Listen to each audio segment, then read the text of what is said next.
అధికమైన దుర్మార్గ పనులు చేయొద్దు అని బైబిల్ చెప్తుంటే యవనస్తుడా నీ యవన కాలం అంతా సంతోషపడు, తీర్పు దినాన్ని ఒక లెక్క అంటాడు. అది అధికమైన దుర్మార్గ పనులు చేయొద్దు అంటాడు. ఓ మిల్టికాయలు ప్రజలారా, నాకు డబ్బు హోదా మాట బలం ఉంది అనుకోవద్దు. ఒక్క క్షణం తీరిపోతే పాతాళం ఉంది.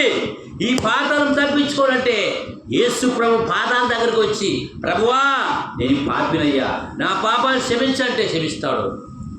మాకేమిలే అది ఇది అనుకుంటే నష్టపోయేది మీరే. అందు గురించి అంటాడు, ప్రయాసపడి భారం మోచున్న పాప భారం మోచున్న సమస్తమని జనులారా మీరు నా యొద్దకు రండి అంటే యేసు ప్రభు పాదాల దగ్గర రండి, అప్పుడు ఆయన మీ యొద్దకు వస్తాడు. 4:8 మీరు దేవుని యొద్దకు రండి, యాకోబు 4:8, అప్పుడు ఆయన మీ యొద్దకు వస్తాడు. అందుగురించి దుష్టులు, దుర్మార్గులు, తాగుబోతులు వీళ్ళందరూ పాతాళం పోవడం ఇష్టం లేదని తెలియదు. వారు మారు మనసు పొందాల. పాట ఉంది, ఇన్నాళ్ళు నీవు జీవించినా గాని ఏమున్నది ఈ లోకములో, తీర్పు దినము ముందర ఆయన ముందర నిలిచే ధైర్యం నీకుందా, నిలిచే ధైర్యం నీకుందా. మార్పు చెందవా, నీవు మార్పు చెందవా, ఈ బ్రతుకును మార్చుకోవా, ఈ బ్రతుకును మార్చుకోవా. అనుకూల సమయం ఏది అయినని తెలుసుకొని మారు మనసు నీవు నొందువా. దిగంబరిగానే వచ్చావు నీవు, దిగంబరిగానే వెలుచున్నావా. మన్నైనా నీ శరీరం మన్నైపోతుంది, నీకంటూ ఏమున్నదులే. తీర్పు దినము ముందర ఆయన ముందర నిలిచే ధైర్యం నీకుందా, నిలిచే ధైర్యం నీకు. తీర్పు దినాన 70 ఏళ్ళు బతికిచ్చాను దావీదు, ఓ అన్నమ్మ, ఎస్తేరు, రాజన్న, నాగన్న, నీకు 70 ఏళ్ళు పిల్లల్ని ఇచ్చాను, ఆస్తి ఇచ్చాను, ఆరోగ్యం ఇచ్చాను.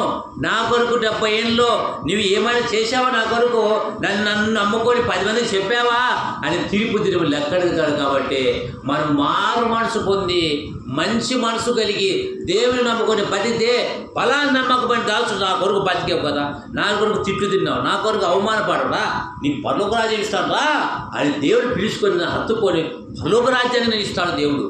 అందు గురించి పరలోక రాజ్యం ఇస్తానంటాడు యేసుప్రభు. నాకొద్దు పరలోక రాజ్యం, ఇట్లా తినాలా తాగాలా, నాకు చుక్కా ముక్క కావాలని చేసి నరకాన్ని బలైపోతున్నాను. అందు గురించి మారు మనసు పొందండి అంటున్నాడు. అందు గురించే వారు శ్రేయస్సు కలిగి దినములు గడుపుదురు. ఒక యమునూరే కాదు, దేశంలో ప్రజలందరూ చెడిపోయినారు. ఎక్కడ చూసే సెల్ ఫోన్లు, ఇంత పొట్టిగాడు తాగేదే, ఇంత పొట్టిగాడు తాగుడు చూద్దాము అన్న తండ్రి కొడుకే తాగబోతులుగా మారినారు. దేవుని భయం లేక, వాక్యం లేక, ప్రార్థన లేక, దేవుని భయం లేక, చిన్న పెద్ద లేక తండ్రి కొడుకులే తాగుతున్నారు. కొంతమంది తప్పతాగి రాలిపోతున్నారు, ప్రాణాలు గాలిలో కలిసిపోతున్నారు కదా. కోటిగలు కడిగిన తప్పదాగి యాక్సిడెంట్, స్పీడ్లో పోయినాడు, కటింగ్, గాలిలో ప్రాణాలు పోయినాయి. యాక్సిడెంట్ తప్పదాగి డ్రైవింగ్ చేసిన 90, 50, 100లో పెంచినారు. ఆ కటింగ్ కట్టగాక టాప్ లేచిపోయింది యాక్సిడెంట్, గాలిలో ప్రాణాలు పోయినాయి. కారణం ఎవరు తెలుసా? మందు బాబాలు. తాగండిరా సమాజంలో గవర్నమెంట్ తాపుతుంది. గవర్నమెంట్కి బుద్ధి ఉందా? గవర్నమెంట్కి ప్రజలకి సరైన తాపి మత్తు తాగి ఈ పోతే సరైనకి వచ్చిన డబ్బులు గవర్నమెంట్కి లక్షలు వేలు పోతున్నాయి గవర్నమెంట్కి. ఆ డబ్బులే అయిపోదు టీచర్లకి, లెక్చరర్లకి, డాక్టర్లకి ఇస్తున్నారు. ప్రజలు తాగిన మైకంలో ఆ డబ్బులు కొన్ని ప్రజలు ప్రాణాలతో చెలగడబడుతుంది. గవర్నమెంట్ రక్తంతో చిందిస్తుంది కదా. ప్రజలు ప్రాణాలతో డబ్బులు లాగుతుంది కదా. తాగమంటుంది, బండిలోకి పెడుతుంది, నోరు పెడుతుంది, తాగితే డబ్బులు కట్టిస్తాడు. బండి ఫోటో కొడితే కదా. ఇదే తాగమని చెప్పేది గవర్నమెంటే, మరి ఊదుమనేది చెప్పేది గవర్నమెంటే, తాగు అనేది నోట్లోకి పెట్టేది కూడా గవర్నమెంటే, డబ్బు కట్టించేది కూడా గవర్నమెంటే, హాస్పిటల్కి పంపించేది గవర్నమెంటే. డబ్బులు అంతా బికారుగా చేసేది మనం బికారు అయిపోతాం. అందుగురించి దుష్టులు, దుర్మార్గులు, తాగుబోతులు జ్యోతికి పోవద్దని దేవుడి వాక్యం ద్వారా తెలిసిన ప్రియుల. అందుకు లాస్ట్ మాట చదివి ముగించుకుందాం. ప్రకటన గ్రంథం ఇప్పుడేముంది? ఒక్క క్షణంలో పాతాళం దిగిపోతారంట. వనవాస రుచికి రావడానికి అర్ధగంట పట్టింది. మరి ఒక్క క్షణం తీరిపోతే ఒక్క క్షణం పాతాళం పోతుంది అంట. ప్రియులారా మారు మనసు పొందండి అంటాడు కదా. చూడండి ప్రకటన గ్రంథం 21వ అధ్యాయం చూస్తే 21వ అధ్యాయం చూస్తే దేవుడు ఏమంటాడంటే 21వ అధ్యాయం 8వ వచనం, పిరికివాడు, అవిశ్వాసులు, అసహ్యులు, నరహంతకులు, వ్యభిచారులు, మాంత్రికులు, విగ్రహాదికులు, అబద్ధికులు అగ్నిగుండములు, మండుగుండములు పాలు పొందుదురు. ఎవరు పోతారంట? నరకానికి. 8 రకాల కేటుగాళ్ళు కదా. ఎవరంట? మరి ఇక్కడ పిరికితనం గలవాళ్ళు, అవిశ్వాసులు, అసహ్య కార్యం చేసేవాళ్ళు, నరహంతకులు, వ్యభిచారులు, మాంత్రికులు, విగ్రహాదికులు, అబద్ధికులు అగ్నిగుండములు పాల్గొందరు. వీళ్ళు మద్యం తాగేవాళ్ళు. త్రాగబోతులు కూడా పాతాళం పోతారు. మద్యం సేవించి తాగబోతులు కూడా పాతాళం. వాళ్ళు ఏమంటే తాగబోతులు తీ అంటారు కదా. వీళ్ళని ఒక్కసారి ఆలోచించుకుందాం.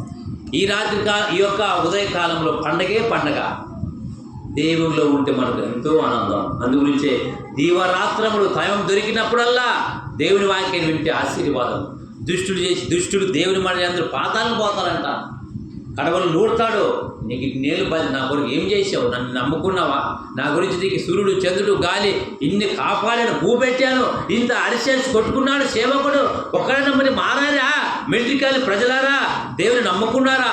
ఎంతోమంది సేవకుల ద్వారా చెప్పినారు, మీరు నమ్మారని. రేపు తీర్పు అడుగుతాడు. నీ కొడుకును 10, 50 రూపాయలు, 100 రూపాయలు చెప్పిస్తే మార్కెట్ ఏం చేసావు అంగడిలో చెప్పు అంటుతావు. నీవే నీ కొడుకు లెక్క అడుగుతావు. 100 రూపాయలు ఇచ్చింటి అంగడిలో ఏం చేసావు నువ్వే అడుగుతావు. మరి దేవుడికి 70 సంవత్సరాలు బతికిస్తే లెక్క అడగడా నిన్నే తోలు తీసి అప్పుడు తినేవన్నీ కక్కిస్తాను బుద్ధి కదా. అందు గురించి మారు మనసు పొంది దేవుని నమ్ముకొని, మారు మనసు పొంది దేవుని నమ్మి బాప్తిసం తీసుకొని దేవుని కొరకు బతకాలని బైబిల్ చెప్తుంటే సమయం ఇవ్వదు. ఈరోజు పెళ్ళి, తాగుడు, ఎన్నో కారణాలు దేవునికి రాకుండా, దేవుని దగ్గర రాకుండా ఎన్నో పల్టీలు కొట్టిస్తున్నారు దేవుని దగ్గర రాకుండా కదా. సాతాను బంధకాల్లో పని అని ఒక మోజులో పనిని ఉచ్చులో పాడి దేవునికి దూరంగా ఇటువంటి అవకాశాన్ని దేవుడు ఎంతోమందికి లేని భాగ్యాన్ని దేవుడు మనకి ఇచ్చినాడు. దేవుడు అంటే దేవునికి స్తోత్రం చెప్పాలి మనం కదా. అందుగురించే దీవారాత్రము దాన్ని ధ్యానించేవాడు ధన్యుడు. దీవారాత్రము దాన్ని ధ్యానించేవాడు అన్యుడు అంటే అదృష్టవంతుడు, కోటీశ్వరుడు. దేవుని వాక్యాన్ని విని గ్రహించి నడుచుకునే ధనవంతుడు. వారు కోటీశ్వరులు కాదు, వారు దరిద్రులు. డబ్బుండి చచ్చినప్పుడు ఏడుచుకట్టుకోడు కదా. ఎంత డబ్బున్నా వాక్యం లేకుండా దేవుని ఎంత సంపాదించిన పాతాళమే. అందుగురించే దేవుని యందు భయభక్తులు కలిగి ఆయన యందు భయభక్తులుగా ఉండాలని దేవుడు చెప్తున్నాడు. అందుగురించే మత్తయి సువార్త మరి ఆ 5వ అధ్యాయం, ఆత్మ విషయమై దీనిలో అయిన వారు దాని పరలోక రాజ్యం వారిదంట. ఆత్మ చాలా గొప్పది. కన్నా మూస్తే చెట్టుకి మట్టి మన్న అయిపోతుంది, ఆత్మ వేరైపోతుంది. అప్పుడు పాతాళంలోనికి దొబ్బేస్తున్నాడు. నమ్మితే పరదేశంలో పెడతాడు. ఈ ఒక పునరుద్ధానంగా ఒకసారి ఆలోచించాలి. ప్రభువా, నా జీవితాన్ని నీకు అప్పడు. దుష్టులుగా ఉండకూడదు నన్ను నాయా, మంచివాడిగా నన్ను చేయండి. ఎంతోమంది దుష్టులుగా ఉన్నాను, ఇలా తిక్కోడుగా, పిచ్చోడుగా, దుష్టుగా, దుర్మార్గంగా, తాగబోతులుగా బదులు బతికి తిరిగాను. నన్ను మార్చనయ్యా అంటే దేవుడు నిన్ను మారుస్తాడు. నా కుమారుడా, నా వైపు తిరుగుతావా? లేదు, నేను ఇట్టే లోక సంబంధానికి పడతానంటే నా వైపు తిరిగితే నీకు నిత్య జీవం కిరీటం ఇస్తానంటాడు. ఆయన వైపు తిరిగితే నీకు నిత్య జీవము. ఆయన వైపు తిరుగుకోకుండా ఉంటే నిత్య పాతాళం ఉంది. కళ్ళు ముచ్చుకుందాం, ప్రార్థన చేసుకుందాం. దేవా, అందరూ తలలో ఉంచండి. ఇంతవరకు వాక్యం ద్వారా మాట్లాడారు. ఇంతవరకు దేవా మీరు మాకు సాయం చేశావు.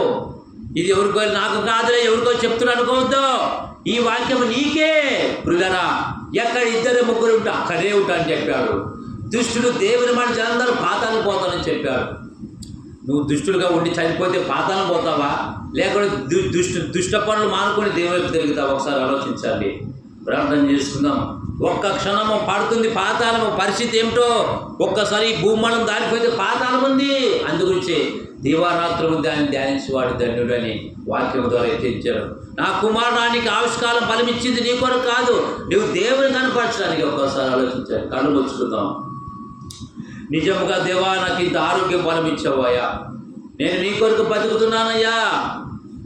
దుష్టుడు దేవుని అందరూ పాతాళం దిగిపోతారు. ఎందరో మంది రోజుకు 100 మంది రాలిపోతున్నారయ్యా. నన్ను రక్షించుకోండి, నీ బిడ్డగా చేసుకున్నయ్యా. నన్ను నీ బిడ్డగా చేసుకున్నంటే సాయం చేస్తాను. నీ వైపు నన్ను చేసుకో, నీ వైపు నన్ను తిప్పు, నన్ను నీ బిడ్డగా మార్చుకున్నయ్యా. ఒకప్పుడు నన్ను చెడ్డల పాటలో బారిసలో ఉండయ్యా, నన్ను కాపాడయ్యా. నా పాపములు శరీరంలో చనిపోయి లేచిన దేవుడయ్యాను, నన్ను రక్షించండి అని అనుకుంటే, ఆయన పాదాలను పట్టుకుని అడిగితే ఆయన క్షమిస్తాం. యేసు రక్తం ప్రతి పాపిని శుద్ధీకరిస్తుంది. ఆయన రక్తం కడిగేస్తుంది నీ పాపాలన్నిటినీ. అందుగురించే దుష్టులు ఆలోచించప్పుడు నడవక, పాపులు మార్గం నిలవక, అపహారం చోట కూర్చుండక దీవారాత్రములు దాన్ని ధ్యానించేవాడు ధన్యుడు అని చెప్పావు. ఒకసారి నీకు నీవే ఆలోచన చేసుకో. నా ప్రజలారా, ఈ మాటల ద్వారా నీ వాక్యం ద్వారా హెచ్చరించాడు. తలలు వంచండి, ప్రార్థన చేస్తున్నాం. తలలు వంచండి. కృపా సత్య సంపూర్ణ మా తండ్రి, ప్రేమగల తండ్రి, నీ ప్రియ కుమారుడు యేసుక్రీస్తు వారి పుణ్య నామములోనే ఈ మీటింగ్ కలిగిన ప్రజలు ఈ వాక్యం ద్వారా మైక్ ద్వారా చెప్పించావు. దేవాన్ని నిమిత్తం మాత్రమే ఏ మంచిలోనయ్యా, నీకు ఆయాసకరమని ఏమంటే క్షమించండి అయ్యా, నీకు ఆయాసకరమని ఏమంటే క్షమించండి అయ్యా, ఏమైనా పొరపాటుగా క్షమించండి అయ్యా. పెద్ద మనిషికి ఆరోగ్యము, బలము, శక్తి ఇవ్వండి. మిత్తపడిన వాక్యం వృధా కాకుండా అందరి హృదయాల్లో నీరు కట్టి ఫలించే భాగ్యాన్ని ప్రసాదించమని యేసునామమును బట్టి అడుగుతున్నాము తండ్రి. ఆమేన్.